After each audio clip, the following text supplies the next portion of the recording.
بسم الله الرحمن الرحیم. با عرض سلام و وقت بخیر خدمت شما. امروز در مورد آیه‌ای صحبت می‌کنیم که فقط یک نفر در تاریخ به اون عمل کرد. آیه 12 سوره مجادله. در قرآن آیاتی هست که تاریخ اسلام را ورق زدند. یکی از این آیات آیه 12 سوره مجادله است. آیه‌ای که فقط یک نفر در دنیا توانست به آن عمل کند، علی ابن ابی طالب علیه السلام.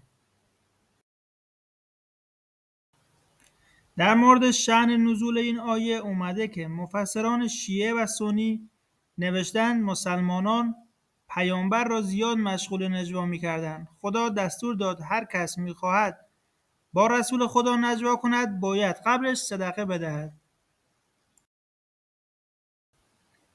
وقتی این آیه نازل شد همه سکوت کردند. کسی جرأت عمل نداشت.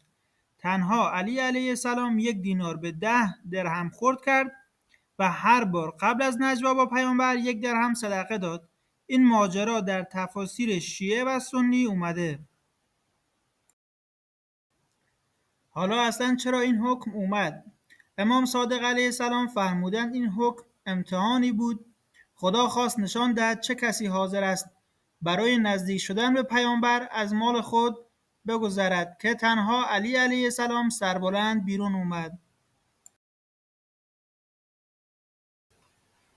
پیامبر اکرم در مورد این آیه فرمودند آیه نازل نشد مگر آنکه علی سرآمد عمل کنندگان آن بود و درباره این آیه فرمودند تنها علی به آن عمل کرد.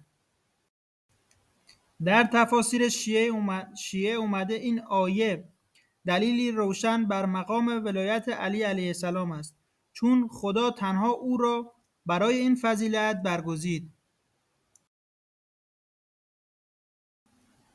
نظر مفسران اهل سنت اینه که هیچ کس جز علی ابن ابی طالب به این آیه عمل نکرد. این فضیلت مخصوص علی است و هیچ کس در آن شریک نیست.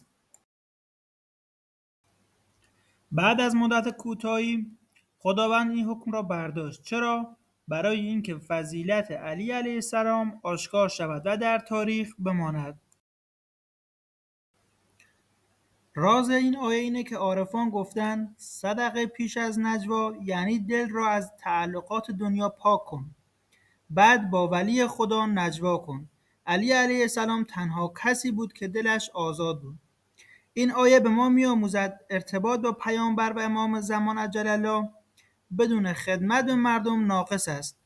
اول دل و دستت را با صدقه پاک کن، بعد دعا کن. آیه 12 سوره مجادله فقط یک پیام دارد.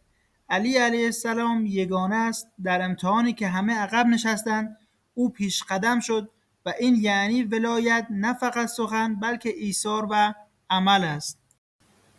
این آیه نشان داد خیلیا فقط دنبال استفاده شخصی از پیامبر بودند، چون وقتی پای صدقه وسط اومد همه عقب نشینی کردند. این نکته نشان می‌دهد که ولایت علی علیه السلام نه فقط در عبادت بلکه در سیاست و مدیریت هم برتری دارد.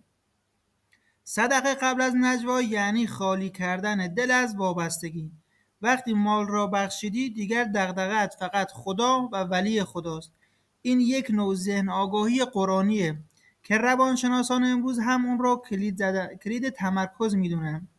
این حکم فقط مدت کوتاهی برقرار بود و بعد دیگه لغو شد. علامه طباطبایی میگوید فلسفه این حکم کوتاه مدت این بود که امتیاز علی علیه السلام ثبت شود و کسی نتواند در تاریخ ادعا کند همپای اوست.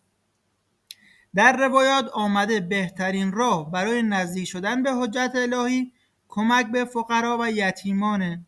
بنابراین این آیه یک پیام زنده برای زمان غیبت دارد. اگر میخواهی با امام زمانت ارتباط بگیری اول دل فقرا را شاد کن. این هم لیست منابعی که استفاده کردیم. اگه نظری، پیشنهادی، چیزی داشتین حتما اعلام کنین که بتونیم در برنامه‌های بعدی ازشون استفاده کنیم. با کمال تشکر و قدردانی از این که به این ویدیو گوش کردین. خدا یار و نگهدارتون باشه.